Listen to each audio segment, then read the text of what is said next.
Welcome back to the channel, ladies and gentlemen, for another episode of the Ball Boys podcast. And as always, I'm joined by one of my co-hosts, another two-man weave session. We've been going strong with the two-man weaves. Yes, sir. How you feeling today, man? Feeling good, bro. Like our earliest recording, man. It's really early, but we're gonna push through. We're Very, gonna very push early. through. It's an early kickoff, man. We're gonna see Mm-hmm. how the early kickoff times affect us in this episode. But yeah, we had a couple of games that were pivotal to some races in the Premier League, and starting off with one that had some real implications on the European race for Champions League football. Mm-hmm. Liverpool beat Tottenham 4-3 in a crazy match that had it all. Mm-hmm. And Naeem, being the house Liverpool fan, I'm gonna ask you your feelings. Take me through your feelings over the course of this match, because during the course of this match, I was baffled, especially at some of the Oh things. yeah, But I'm gonna just pass it to you. Just lay the foundation first, yeah. bro. Baffled was definitely the word, bro. Like, I remember last week when United took that lead against Tottenham, bro. I was on Muhammad, man. Like, how do you do that? But Right. here we go, man. Um, I mean, I feel like one of our biggest problems this year has been we can't see a game through. We always let the opposition come back in some type of way. Well, I mean, whether we draw or end up losing that game, it's different. But we just Mm, can't finish off a game this year. I don't know what it is, man. But I mean, the game starts off, bro. Trent in that midfield role plays an amazing cross back post to Curtis Jones, who also had a great game. Tap in easy. It was actually a pretty good finish, but Pedro Porro, absolutely. I don't know what it was shambolic defense from him. I don't know what he was trying to do. Like, he could have easily covered the back post. He didn't have to come inside and help out, but he could have easily covered the back post and prevented that from happening. But right. that goes on to happen. And then the second goal, oh my God, Salah plays the ball to Cody Gakpo, What a who ball by Ivan. Salah, man. Uh, Dude, what a ball from Salah! Great cutback from Gakpo, and then dude, that finish from Luis Diaz was Great incredible, bro. finish, I bro. don't know, literally right behind, really so far behind him. I don't know how he made that to go in, but it's nice to see him celebrate and score. Um, so that's 2-0, and then Gakpo gets fouled by Christian Romero for a penalty. Well, Christian Romero, man, ever since the World Cup, bro, I don't know what it is. He's been on a little decline. I can't lie. No, definitely for the past month or Yeah, two. I don't know if it's like if it's fair to isolate him. Obviously, Tottenham just in general is yeah. just extremely dysfunctional at the current juncture. But that was shambolic from him. I ain't gonna lie. And he's been shambolic. That what game was it? Oh, the Newcastle game, bro. Oh yeah. He's a shell of himself right now, and I don't blame him, because literally all of Tottenham, like Mhm. it's just a story, man. You know what I mean? Yeah. Dude, I couldn't imagine watching being a Tottenham fan watching Eric Dyer with the ball, bro. Every time Eric Dyer had the ball, bro, dude, that was heart throbbing, bro. Like Bro, I they're thought he was trying to gonna extend him, bro. They're trying to extend him. That's really. Oh no, crazy. man. Oh no. Dude, if they Yeah. extend Eric Dyer, that's bad. But yeah, Gakpo gets fouled. I mean, clear penalty. Good for Gakpo to get into that space again. Like he's really getting into those pockets, but and then what's it called? So he does that, and then Salah goes right through the middle, top roof of the net, finish. I'm happy he finally made a penalty after like what 2 or 3 misses. Yeah. So that's nice to see. I mean, at that point it's 3-0, bro. I'm sitting here laughing at this point, bro. I'm like, dude, can we drop 7, 8, 9? And these motherfuckers want to just let's just drop three and let's just stop playing our ball, bro. They Like took the foot off the we pedal. that's what I'm saying. And then like we just became so conservative, and then uh, at that point, between like the 30 and 35th minute, that's when like Tottenham started catching fire. They got a couple chances. I remember Kulusevski had a chance. I think Son also had a chance, but Mm. I think he missed a shot or he scuffed it. But that happened, and then we know, bro, like Paris just gets the ball played, cuts back and makes Van Dyke look absolutely stupid on the ground, bro. Oh Bro, my god. that moment had me, bro. I've been defending. I'm a Virgil Van Dyke defender, bro. I've mentioned it in previous episodes. I understand he's had a rough, patch, I guess you can Hmm. call it. Where in between he'll just have these moments where he does something that's completely Hmm. uncharacteristic of him. But like bro, these last couple of games, bro, I don't know, man. I'm starting to slowly, my brain is starting to slowly Van Dyke, man. I don't know what's going on, Dude, bro. Getting dropped like that by Paris is just crazy. And the dude, move that he did wasn't even crazy like that, bro. it was just a It was cutback, bro. it was literally just a simple cutback, and bro got set differently, bro. I've never seen that before. Man, Bro, man. like with Virgil, like as soon as that ball got played, it was like a quick, like Paris just took like 2-3 touches before he cut back, and I'm looking like, oh yeah, Van Dijk's on that tackle, bro. I'm like where's the tackle, bro? You were right No, there, you bro, were right there, he tackle. like overly committed to like Yeah, going towards the where the ball was instead of like trying just to contain where Perisic like his possible momentum could have took him. Instead of doing that, he, bro, overcommitted, and all Perisic had to do was just cut the ball back. Literally just so simple, and Virgil van Dijk had no chance, bro. On the floor is crazy, man. On the dude. A floor, year ago, Virgil would have slid in right there and made a brilliant tackle, but right?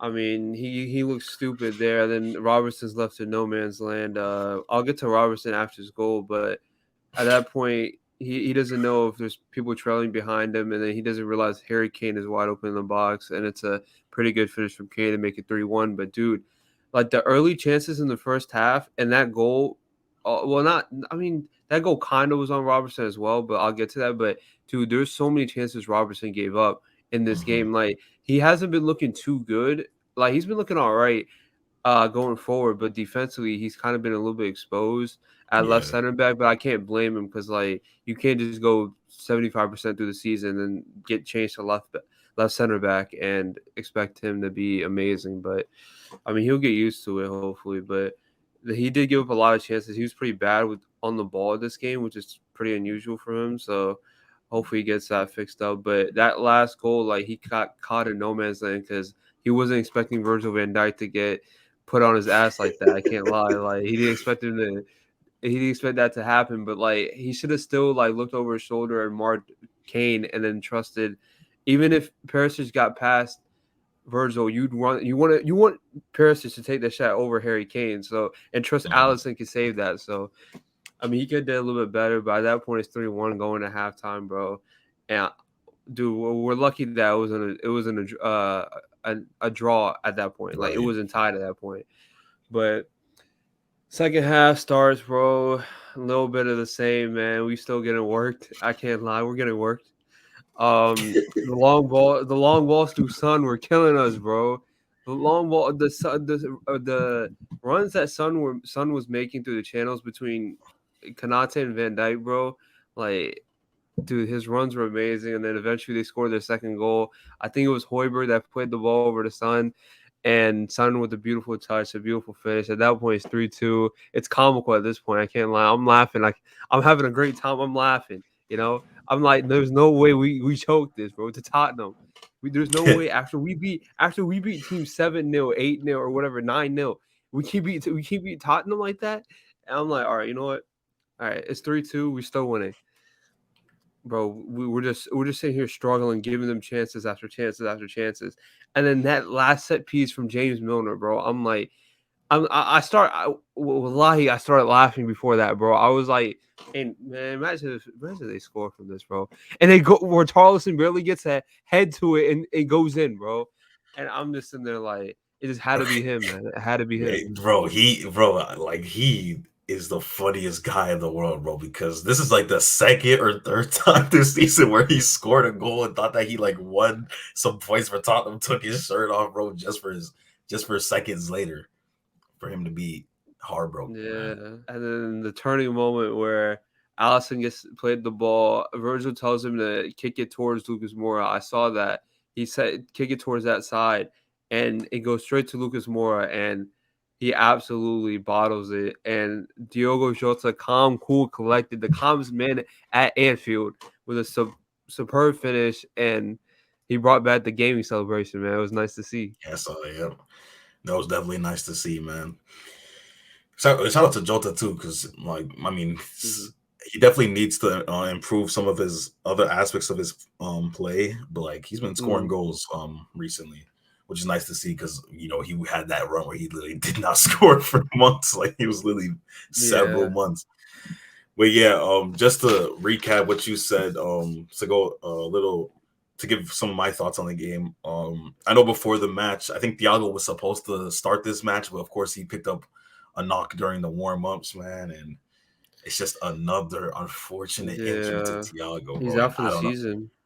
I don't know how many Liverpool fans are gonna be, patient with something like this. I don't know how many Liverpool fans would be like, okay, now it's just too much. It's time for him to leave because, I mean, I guess when he does play, he can add that creative element to Liverpool's midfield. I mean, even this season though, there's been certain games where he's come on and he just hasn't looked the Yeah. best. But I mean, we know what he can be is what I'm trying to say.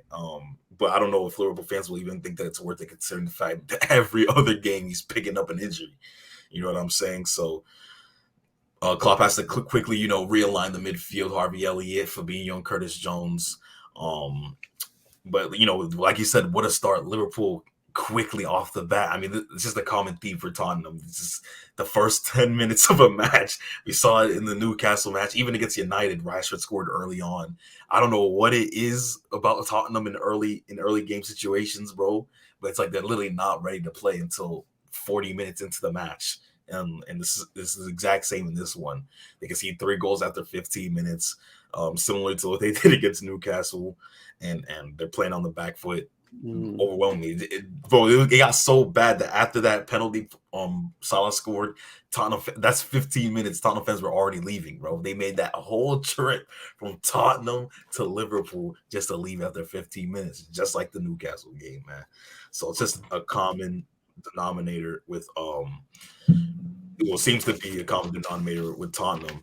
And I mean, I don't know. We talked about Virgil van Dijk, and not even just the him getting sat down for the Perisic. I mean, for Perisic, and then leading to the Kane goal.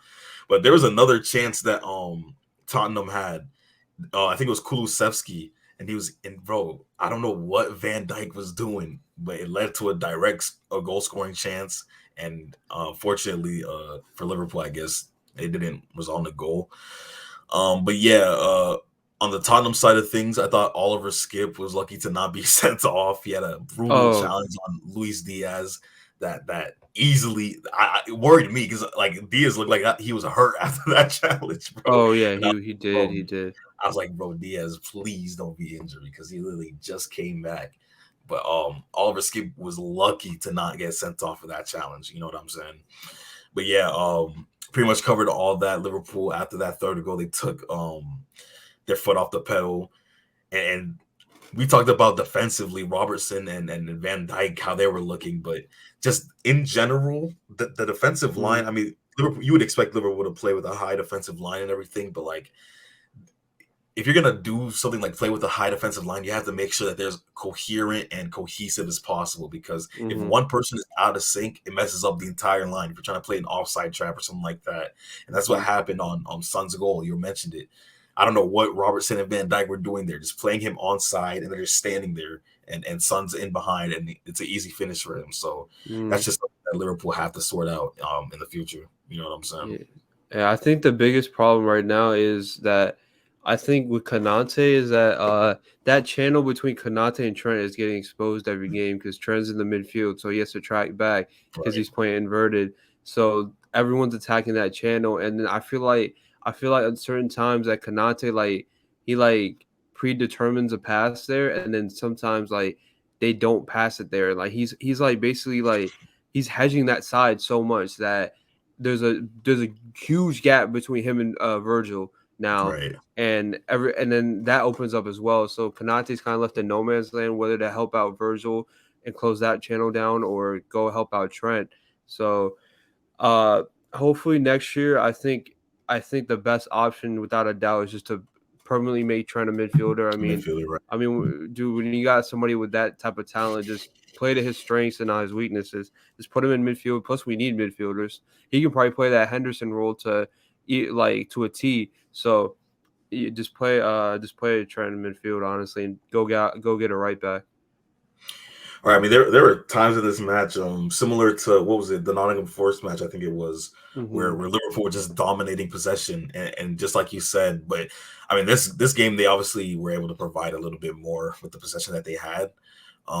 They had like 84% possession in this match, I think, or something like that. But yeah, Trent, like you mentioned, I think I mentioned a few episodes ago, like when he first started growing into the role, that it wasn't perfect yet, but like, bro, you can see the improvement and how used to it he's getting, Hmm. bro.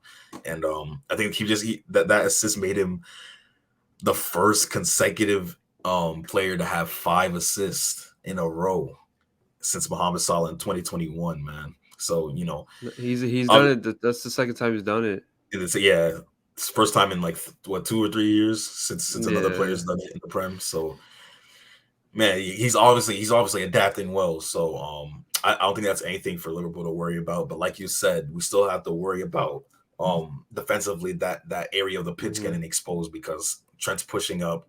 And pretty much Kanate and Van Dijk have extra room to recover for and cover, when a Liverpool are caught in possession or whatever, when a counterattack happens, you know what I'm saying? Because Trent's so far up the pitch.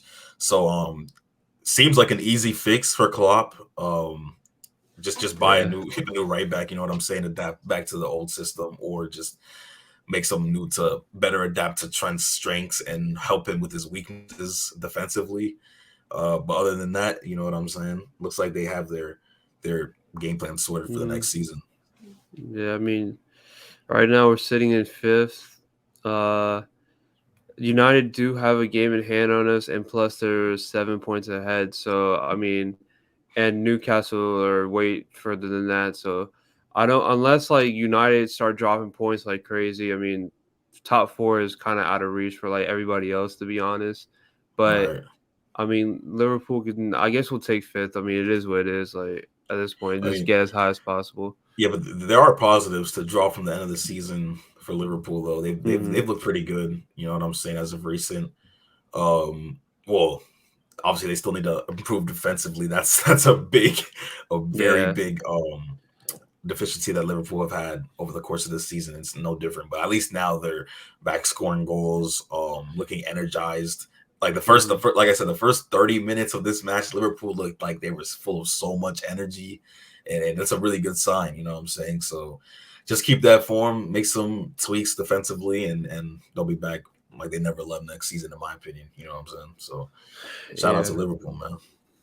Yeah. I mean, just like you said, there's definitely positives. I mean, as long as we can carry those positives in the next year, get some new players, and I think we'll be back title contending.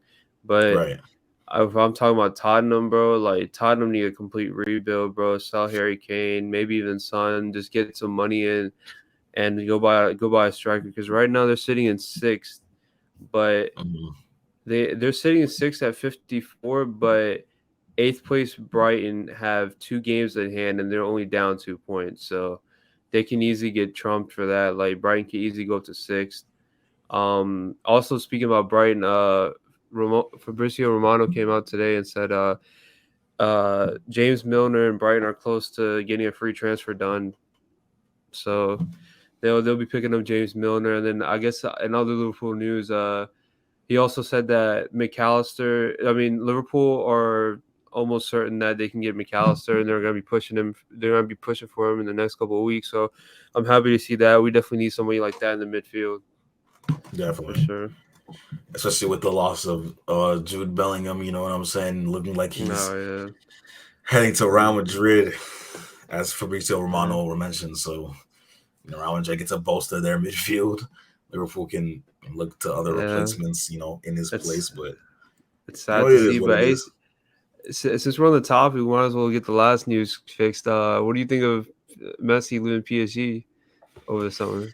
I mean, I didn't really expect, especially over the course of the season. I mean, he's had a good Mm, season, but like obviously the PSG fans probably would have made yeah. him strongly reconsider signing a new contract there. Um, Amongst other things, they said that after he won the Mhm. World Cup, it kind of changed his mind on whether or not he wanted to stay at PSG. Mhm. So I don't know if we'll be able to actually get him, considering the fact that our financial situation is just really messed up right now. So who knows? I really don't know where he could end up at. I hope it's Barca though, because for obvious reasons. But Yeah. yeah, depending on our financial situation, whether or not Javier Tebas, that prick, whether or not he, has the right vision in mind. If he really wants La Liga to get back to where it was, he would allow Yeah. this to happen. But obviously, he just hates our club so much that I don't know if it'll happen or not. So, you I know, saw on I saw on Twitter you guys fired one of your like directors or something. oh yeah, you talk about Fabrizio tweeted it. Alemani. He left. Yeah. Um, and of course, as soon as he leaves, a whole bunch of news leaks about all the things that he didn't like and wanted and stuff like that. They're saying that he didn't Hmm. want to re-sign Dembele. They said that he didn't favor the he didn't favor some signing. I forgot which one it was in specific, but yeah, like a whole bunch of news just comes out as soon as he leaves that all these things happen. But I mean, he served our club well though. You know what I'm saying? We made some great Hmm. signings under his watch. So they're saying that he might go to Aston Villa and link up with Unai Emery there. So you know what I'm saying?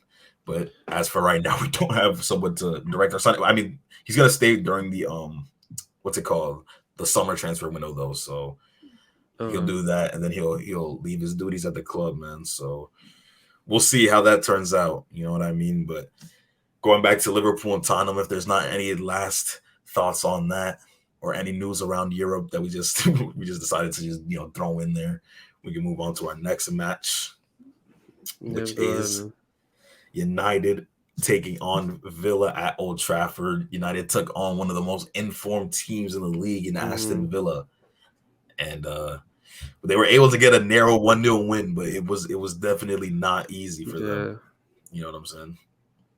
Yeah, I mean, United kind of dominated that first half, but not as much though, like as you would think. But yeah, I mean, they had a bunch of chances early on in the game. They couldn't capitalize, and eventually, I think I remember like Casemiro hit the bar. I think Yeah. Sabitzer hit the bar as well, or his got saved.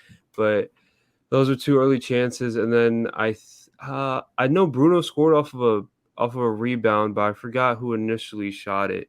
It was Rashford. It was Yeah, so Rashford. like Okay. I ain't gonna lie, like you said early on, United were breaking down Villa's defense, but like they weren't able to like reach an actual breakthrough. Um, and bro, I don't want to sound like I'm being hypercritical here or anything, but bro, Jadon Sancho, man, I just don't know Hmm. how much longer he has to prove himself at this club, bro, because he was taking on Ashley Young, who was like damn near 40 years of age, bro, and couldn't get past it. Bro, he was forcing him into retreats. It looked like Sancho was scared to take bro on, and when he did, it was just like he couldn't get past him. And I'm like, bro, this is you can't take advantage of Ashley Young being not that Ashley Young is like some like dead football or anything like that, but he's just old, man, and you couldn't take advantage of Hmm. that. You know what I'm saying? So, and I've seen a lot of Manchester United fans, getting fed up with this and wanting him out. So I don't know how much longer he has left. But yeah, like you said, United were able to reach the breakthrough towards the end of this first half with Bruno Fernandes scoring from a rebound from Hmm. Marcus Rashford, and pretty much like it happened a couple of times in the first half where like United would go clean through on goal because of how high Hmm. Aston Villa's defensive line was, and I was like so surprised that Unai Emery would have such a bold tactics at Old Trafford. Like the defensive line was high, bro. And I mean like Hmm. Villa do play like that, obviously, typically, but like to go away to Old Trafford, I guess he just really wanted to I guess he felt like he really could catch United out with that high defensive Hmm. line and sneak a win, but like it ended up punishing them, you know what I'm saying? Because literally like it seemed like every other chance United had, it was due to Aston Villa's line being so high and people like Rashford getting in behind, and that's how they inevitably Hmm. ended up scoring from. You know what I'm saying? Yeah, I mean, it was off a header from Casemiro, I think, and it Yeah. just opened up so easily, and Rashford got in behind, and Bruno was right there for the rebound. But I remember at one point in the game, in the first half, there was a clip. I forgot. I think Sancho made a mistake, and Bruno was yelling at him, and he was telling him to Yes, stop moaning. yeah. He was telling him to stop moaning. That's not a Like good look, Sancho. It's not a good that's look. not a good look, bro. Like You know what I'm Sancho, like saying? okay, I get it. Like okay, you're frustrated, but like bro, you haven't shown anything for you to do that to the captain, man. It's you Yeah, can't you I think can't. they ended up like hashing it out later in the match. Mm-hmm. But yeah, like obviously in the moment things like that happen. And it didn't want to look good. Look, like you said, that's your captain that you're talking to, man. Yeah, But but I mean, the second half as well, like the game opened up again, like the usual Man United second half recently. Like they just don't look the same as they do in the first half. But the game mhm, opened up. I mean, Villa had a bunch of chances they couldn't capitalize. It's just that simple. I mean that Douglas Luiz chance, like I think he could have placed it a little bit better, but right. Victor Lindelof hit that off the line, I think. So Mhm, so that was that chance, and then I think John McGinn had a couple chances as well. But besides, I mean, dude, I think they had Ollie Watkins locked up, bro. yeah. They made sure that if they're gonna take a shot, bro, it's not gonna be him. It's gonna be somebody else that scores, bro. Bro, Luke Shaw and Victor Lindelof. I know we talked about the experience that Lindelof and Maguire had together. But Mhm. bro, Luke Shaw and Lindelof have looked great together as Yeah. a defensive pairing. And it was no difference today. Like you said, Lindelof clearing off the line. That was a great clearance because literally there was like 10 minutes left in the match at that point. Hmm. And that obviously would have changed the outcome of the game most likely. And Lindelof was able to make such a needed goal line clearance. But yeah, him and Luke Shaw look so comfortable back there as if they've just played as a pairing for a while. You know what I'm saying? Hmm. So I think that's a really positive thing for United because obviously now you don't. I mean, Maguire ended up coming on in the last like few matches. They zoomed in on the Yeah. Villa fan. He came on and they were like cheering and jumping up and down when Maguire came on, bro. And I'm like, bro, what type of disrespect is this, man? Nah, that's Like bad. you understand why they doing that because like Maguire's prone to do frivolous things back there.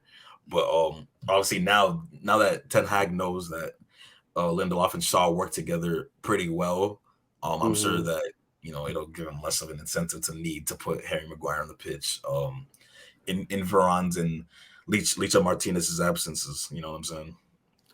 Yeah, I mean, I wouldn't be surprised if he leaves in the summer and they sign like a different center back that actually wants to be a rotational player. Because honestly, I don't know if Maguire wants to be a rotational player. Like, I feel Mhm. like he still thinks he could start, but I don't know who'd pick him up. But there's definitely a team out there that get him. But damn, bro, like Maguire, bro, it's bad, man. Like every time he has the ball, bro, it's you just holding your breath, like hoping he doesn't make a Hoping mistake. he doesn't do Uh, something dumb, man.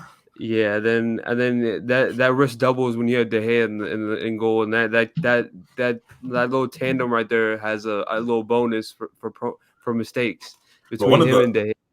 one of the most like shocking stats, especially when you like actually watch De Gea play. I mean, De Gea's made good saves over the course of the season, Oh, but he leads the league in clean sheets right now, bro.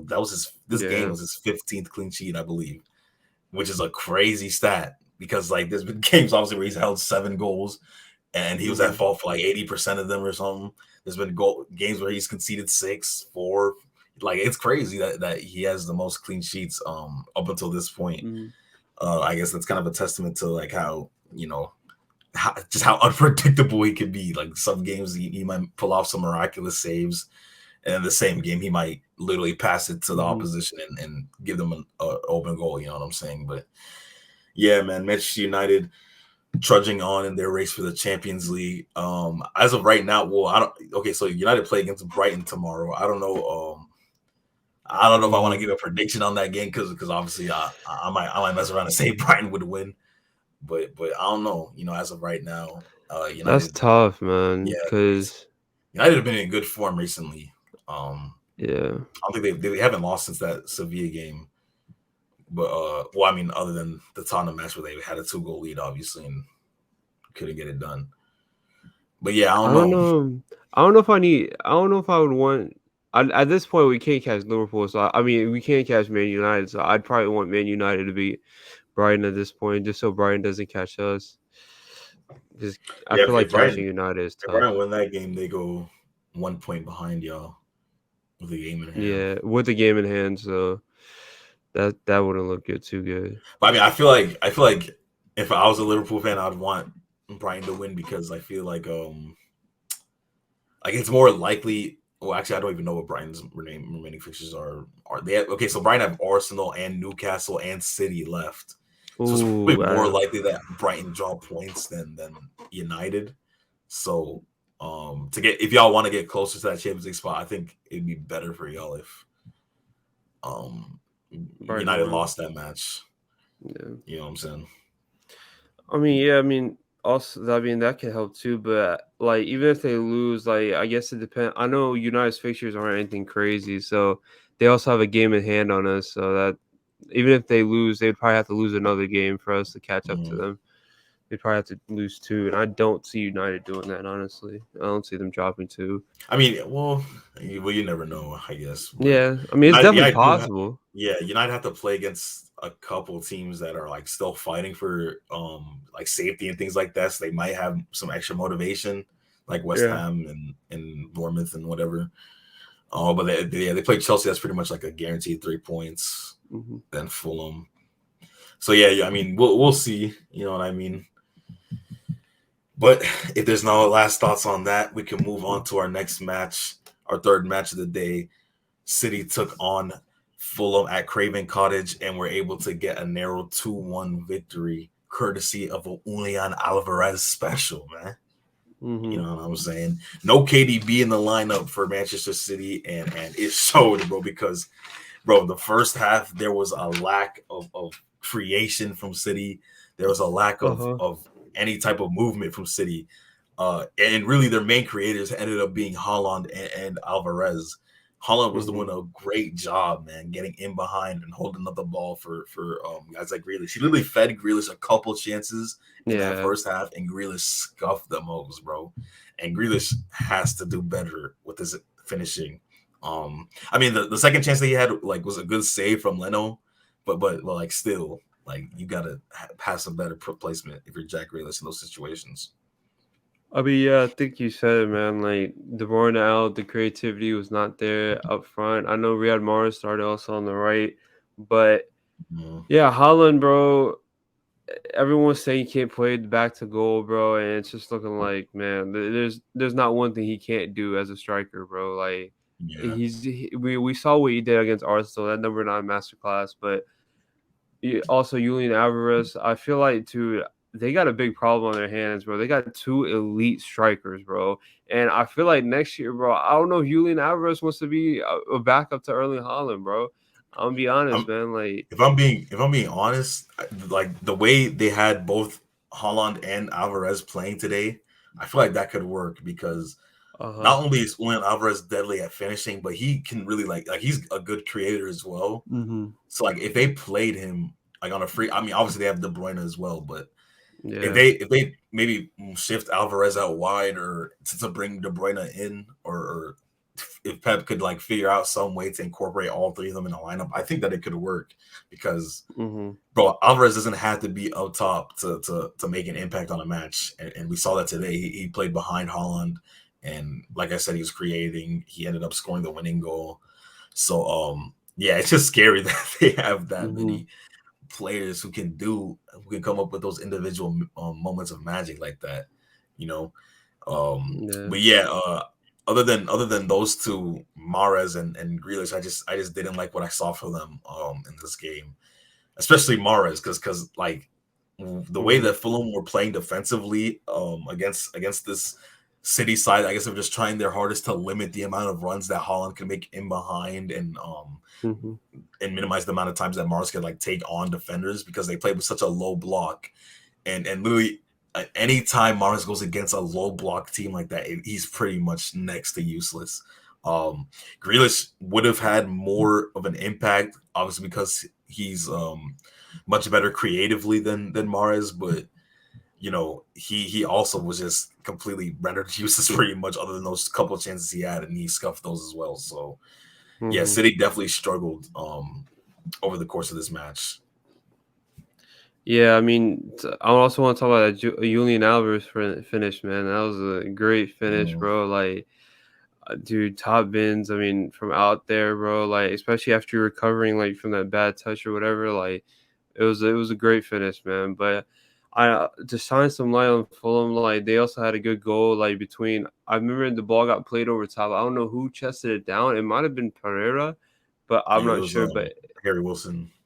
it was Harry Wilson. Okay, he chested it down and then to Carlos Vinicius, and that was a tough finish, man. I can't lie. At Yeah. that point, it's 1-1. I'm pretty sure Arsenal fans are sitting there like, if City can drop points, bro, it's possible, but they just couldn't hold on, man. But if I know Kevin De Bruyne was out because he wasn't fit enough, bro. Like if they do I like you said, bro, they look like a complete different team without Kevin De Bruyne. But Yeah. the thing is, like, if he sits out another game, City maybe prone to drop some points. I can't lie. Like I don't know their fixtures. Let me check their fixtures coming up. But um, who do you have?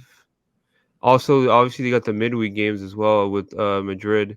Yeah. So Those are coming up that's quick. gonna cut into it. So they got Leeds, West Ham. I mean, today they play West Ham.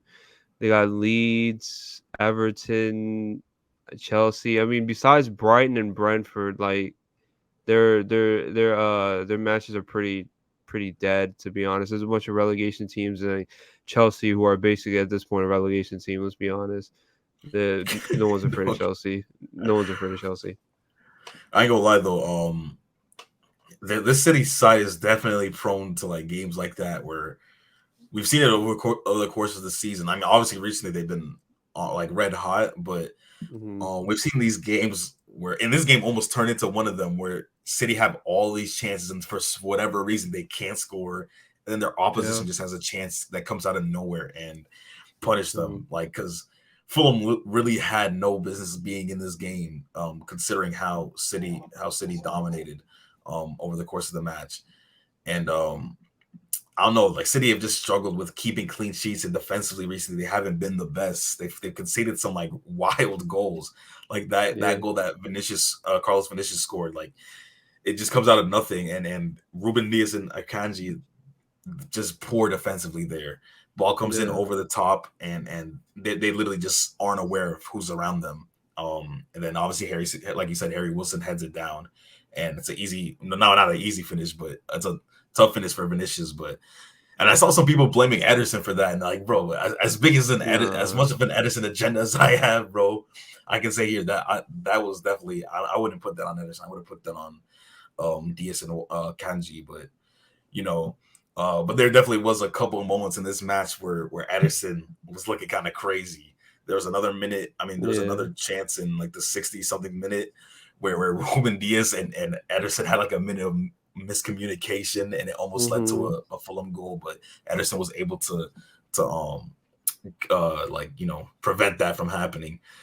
But yeah, like just defensively, every now and again, City will just have these moments of lapses of concentration, and Mm-hmm. that definitely can catch them out. Especially, I know they want to win the treble in Europe. That against a team like Real Madrid with Benzema and Vinicius behind you, waiting to Mm-hmm. punish you for a mistake like that, they definitely need to Yeah. tighten up back there. You know what I'm saying?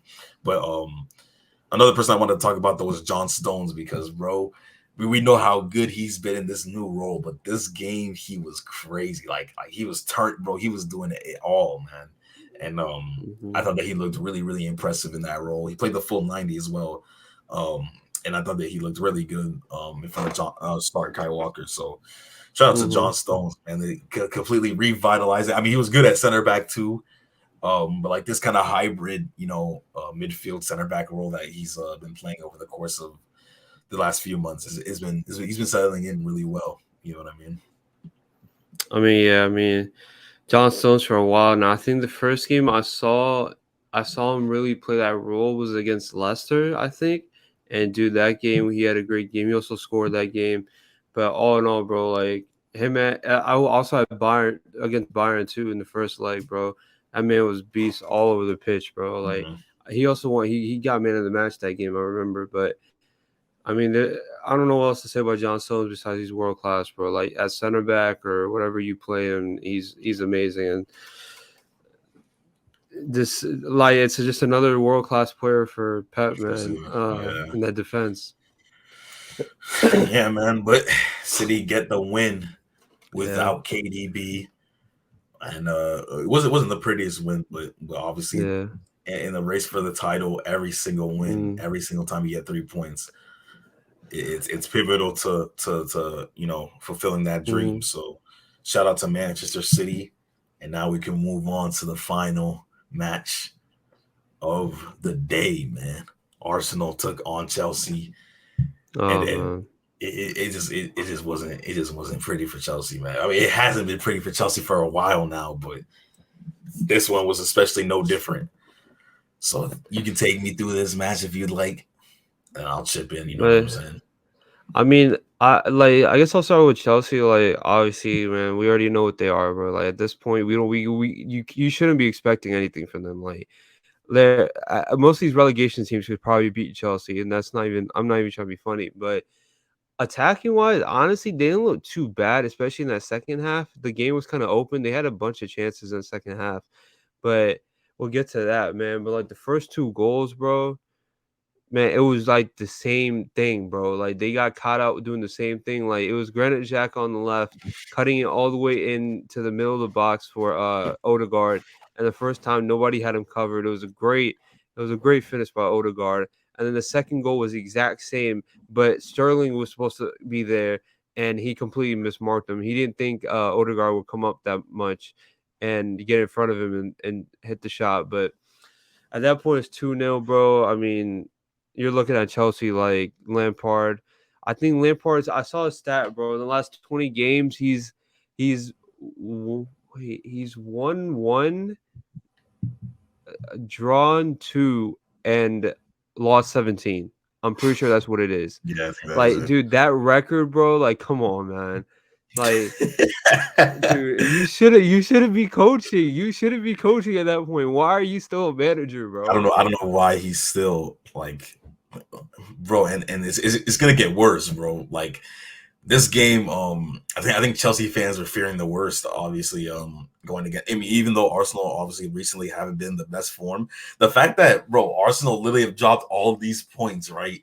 Against teams like Southampton, like bottom of the barrel teams, and the one team that they like immediately come out and just start destroying and get their confidence back against happens to be Chelsea, bro.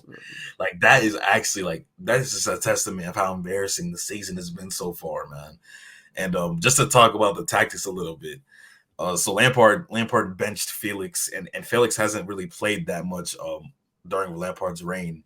And when asked about it, Lampard said he has a huge talent what he can do around the box. I really need to find a clear structure off the ball idea for how it can work. That's a challenge for Zhao. He's not definite if you ask him where he wants to play. And I'm like, bro, you basically just said Felix is good, but unfortunately, I have no idea what to do with it, bro. Like, what type of manager is this guy, man? And like, it just seems sometimes he just throws the team sheet out there and just like, hey, I'll go play. Because, I mean, he did tweak the lineup a little bit for this game. Obviously, he started Alba, and I think Nadia Madueke had a really good game out wide.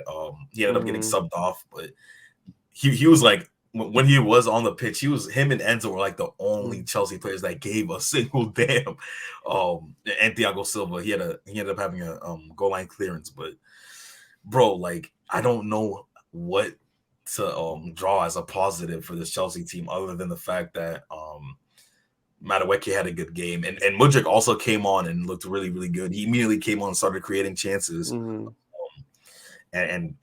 I think that him and Madueke can start to grow into their roles, and maybe they can be their first choice wingers, because Raheem Sterling literally should not be starting any games for Chelsea Football Club moving forward, because I don't know what happened. Like he plays like he's like 34 years old, or like just old as bro. He is 28, playing like he's aged 7 years in the future, bro. He's lost his pace and his dribbling is poor. He can't dribble anymore, bro.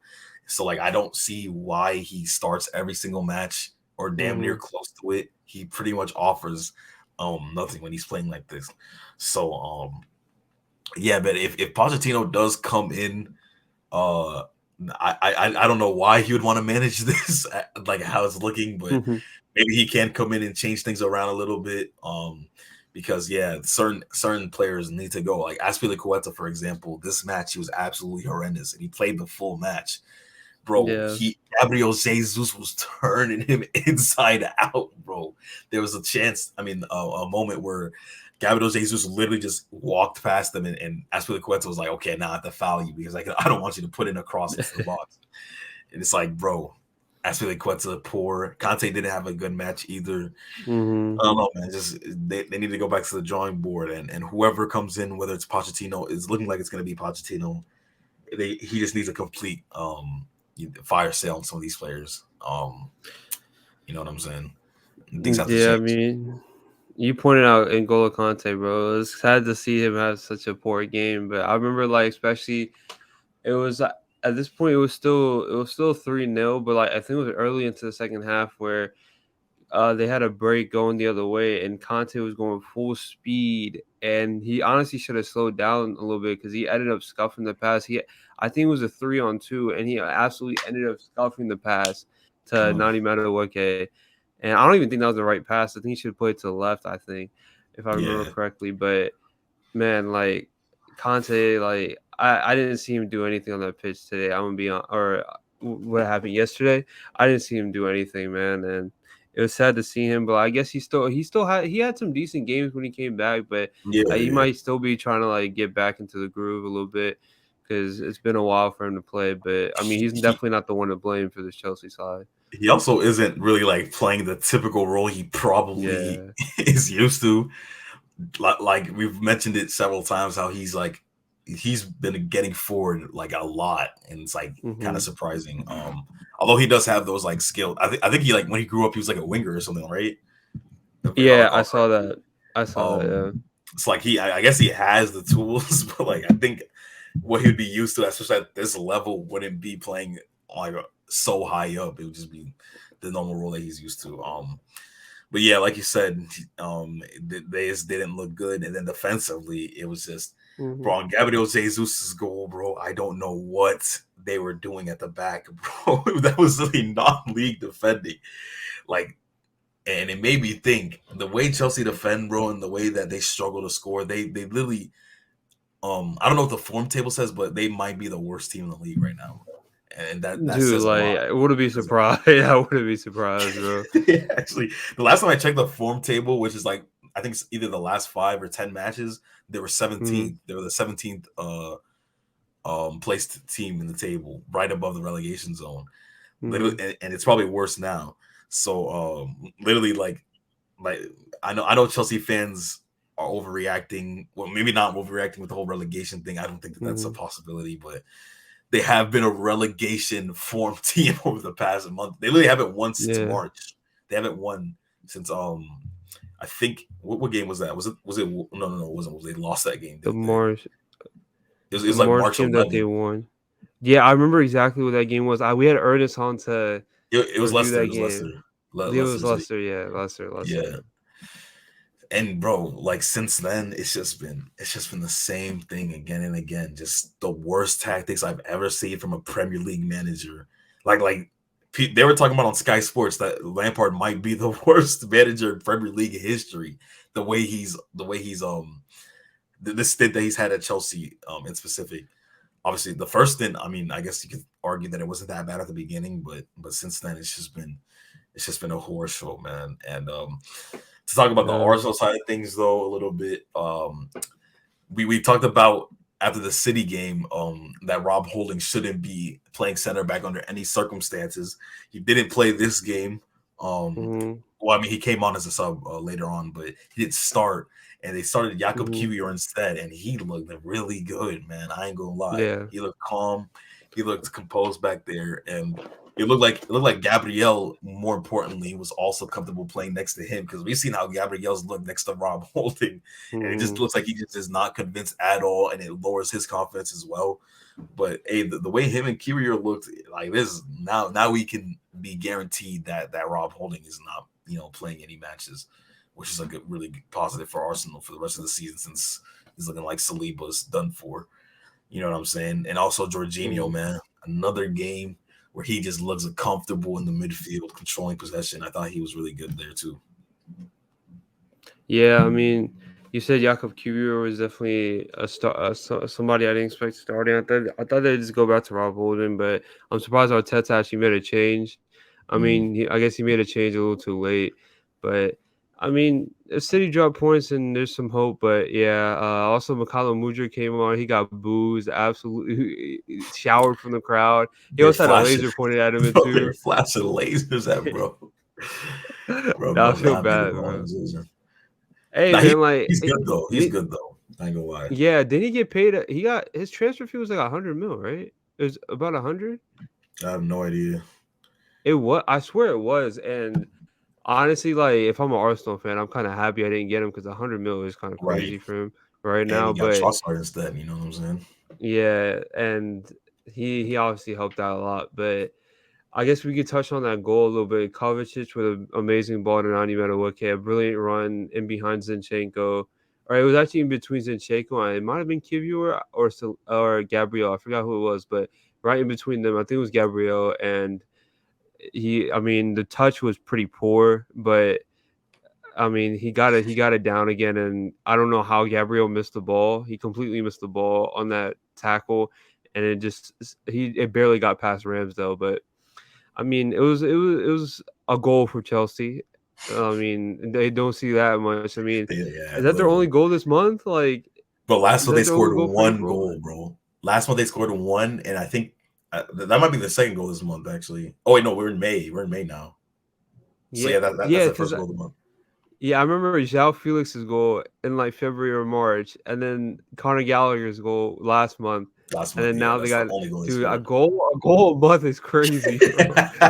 Bro, they've scored 30 goals the whole season in 34 matches. Bro, Holland on his own has more goals than Chelsea, Chelsea, bro. Chelsea, yeah. Bro, it's bad, man. It's bad. They definitely need to secure them a striker.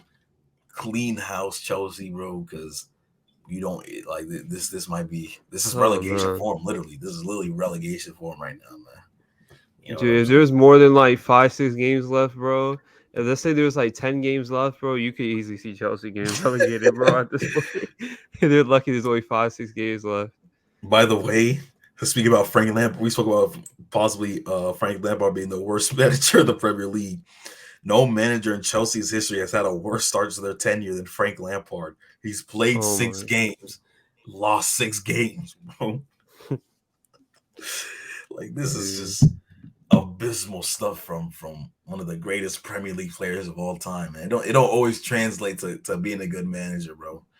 Yeah. And evidently, bro needs some managerial lessons because this is crazy at this point. What? Yeah, I mean Oh, go I ahead. mean you said it all about Frank Lampard, but I was gonna move on. Like I guess like since we're on the topic of managers, I saw Sam Allardyce got signed by Oh, Leeds, Leeds. so it was Yeah. nice to see Big Sam back. Well, they Maybe he signed saves it Javi for Gracia after relegation. like a month or two of being in charge, bro. Or like when they hired him, February or March or something like that, when they signed Jesse March. And, Oh no, and, that was and January. January, and now they're on to their third manager of the season. Like, that's kind of that's just crazy, Yeah. bro. But hey, shout out to Sam Allardyce, man. Hopefully he can you know. Well, I mean, they're 17th right now, but they're level on points with Everton, so he Yeah, can they be good, bro. Bro, literally Nottingham all these Forest is teams also could go good. down. Like these teams, they're Yeah. all so bad, bro. It's crazy. I think West Ham is between West Ham and Leicester is just 15 and 16. There's a 4 point gap. And also West Ham has a game in hand. So if West Ham can win like one more game, if they can win that game in hand, like they could probably secure themselves not being relegated. Because it'd be a All seven right. point gap. I mean, unless you choke massively after that, but I think they'll be fine, and I think we're definitely looking at 16 through 20 now. Leicester, Leeds, Forest, Everton, and Southampton. At this point, Southampton's guaranteed a high key. Like I don't see them getting any better. Everton looks so bad, like individually. Like that Leicester game, bro. They could have won that. They could have lost it. I don't even know what to say about them, bro. Leicester and Everton split a point each, but bro, I mean, Yeah, that was Finished in probably like the fourth. worst result that that was like a 6-pointer. That's what they called them 6-pointers, and they split. They Yeah, got a it was 2-2. they split the results. So neither of them really move anywhere. You know what I'm saying? But Mm-hmm. I'm gonna make my final prediction on who's gonna get relegated this season right here, right All right, now. go ahead. Southampton are going down. We already know that. Yep. I think Nottingham are going down. Okay. Okay, Sam Allardyce. Hmm, I don't want to see Leicester go down. That's just me I though. don't. I I don't don't want to see either. Leicester go down. That'd be sad as hell. They went down. I mean, Yeah. I also forgot to mention earlier when we're talking about United. We're like an hour into the episode, and now I'm just bringing up the news I was supposed to bring up 40 minutes ago. But there were reports that James Maddison could be heading to United in the summer, depending on obviously how the season ends and everything like that.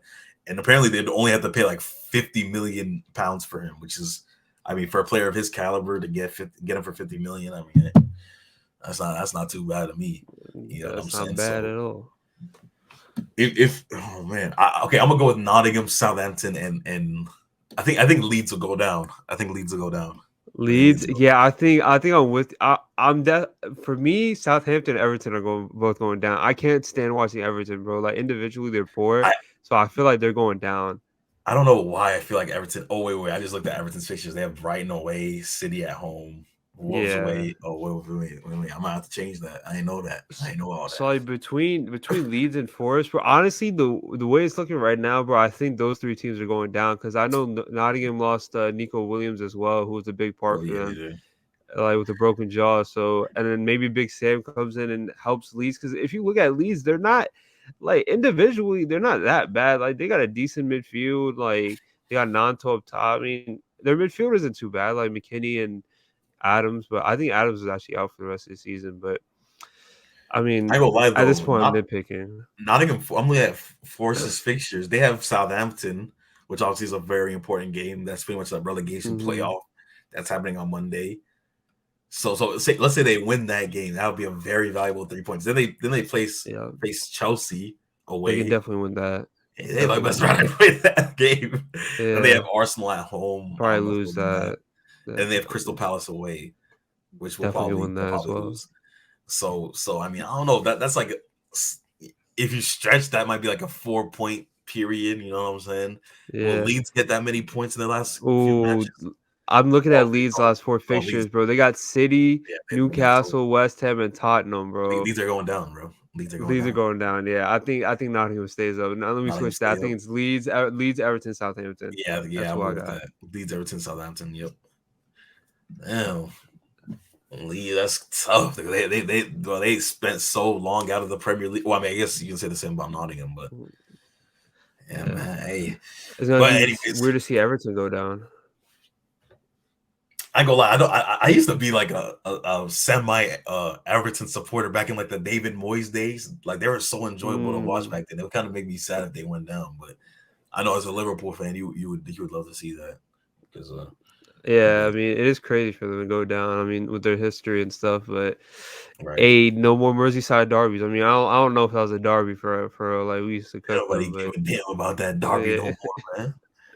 yeah, Maybe back nobody in like the cares. 70s or something, boy. But Yeah. anyways, that wraps up another episode of the Ball Boys podcast. As always, if you guys are still watching to this point, make sure you like, comment, and subscribe.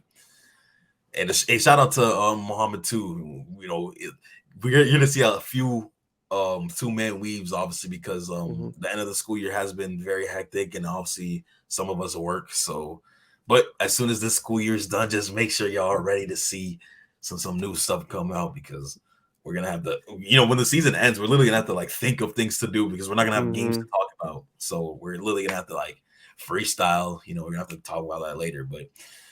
Yeah. Anyways, if there's no final comments from you, Naeem, we can get up out of here, man.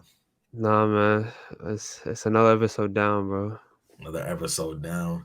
And like we always say on the channel, we out. Peace.